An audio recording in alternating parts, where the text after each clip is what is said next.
Hello and welcome to Camera Centre UK. This week we're trying out the 50mm f1.4 GM.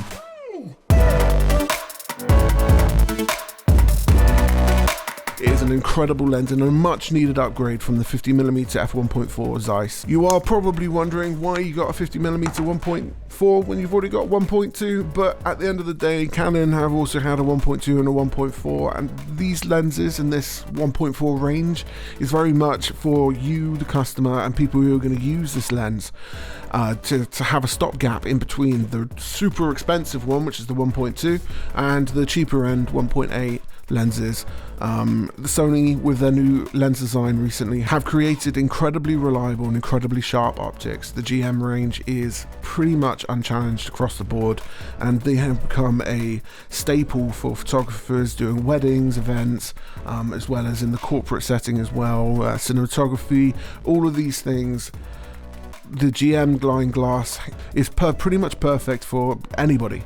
I myself am a very big fan of prime lenses. I do believe they give you the best intrinsic value, so when you are looking to shoot any situation, you're going to end up having a much sharper look because you haven't got that zoom there, and at the end of the day they may not be as versatile as zooms, but prime lenses are absolutely excellent and they are must buy for pretty much any creative. Like I say, I do actually shoot on a 35. I do love a 35, but a 50 is where I started when it comes to my expanding from zoom lenses, and I've always been amazed at what 50s can do. So we're going to be taking this out today down around Cardiff Bay, around golden hour, depending on what time I finish filming this part, and hopefully be able to show you some photos and videos of it being used in action. And I believe you are going to be very happy with what you see out of the lens, and Sony have pretty much killed it again with this lens.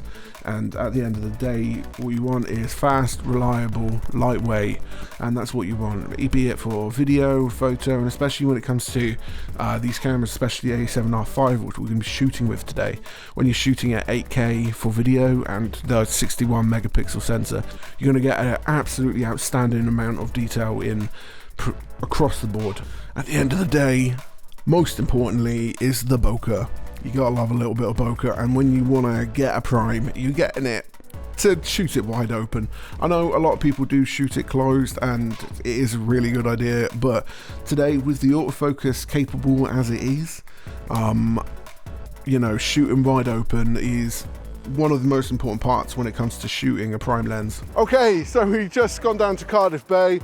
This is a prime lens. It's 50mm f1.4. So what better time to shoot it than the closing when it's getting dark. We're going to just go around, take some videos and photo, and just test the lens out to see what it's worth. So again, when it comes to the Sony lenses, they've got the declickable app. When you've got it declicked, that's the one. When you got it declicked, just make minute adjustments. This comes from me being more of a videographer, but it feels really nice, really smooth. And if I do want to have that, so just in case I might accidentally knock the aperture ring, which does happen, it's happened to you, you got the ability to declick it then. So you got a little bit more haptics when you're changing your settings of your camera. I mean, the Sony lenses are great for this kind of, you know, using the lenses and using the different settings, the buttons, the dials to really customize your lens to make sure that you, as a creative, get what you want out of an image. I got the camera on 200th of a second for this shot, f1.4, and at ISO 1250.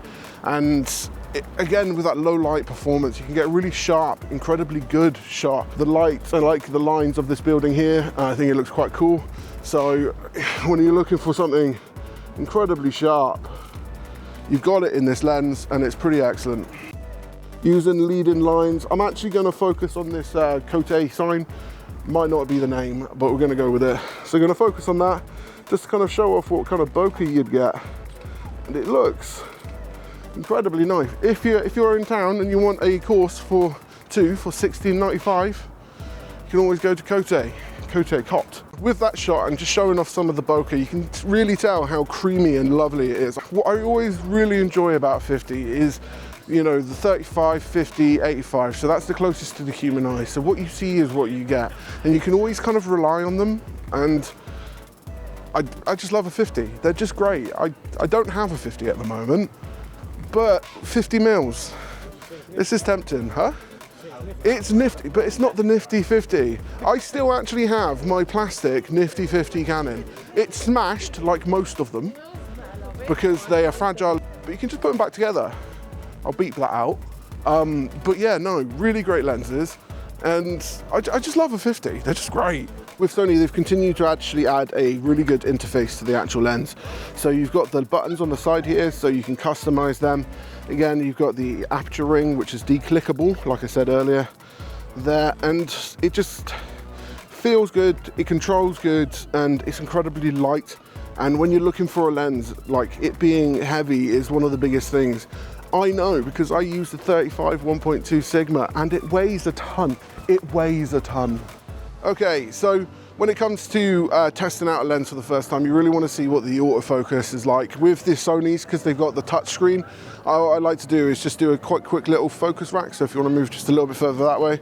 So with this, what I do is just use the screen. So what I like to do is just focus on something in the foreground and then bring it to the background. It feels like it tracks it really well. And then with just a little bit of movement, I can see that the autofocus on the lens is actually really good. It's incredibly stable as well.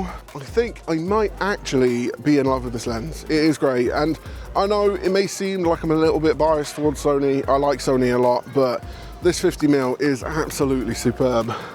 Like I said during the video, I'm incredibly impressed by the lens. But it's starting to get a little bit late, so I'm going to call it a night. I hope you've enjoyed this video. Please like, follow and subscribe. Click the bell to make sure you get the notifications. If you are thinking about buying this product, make sure you go into the description. Look forward to seeing you next time. Have a good day.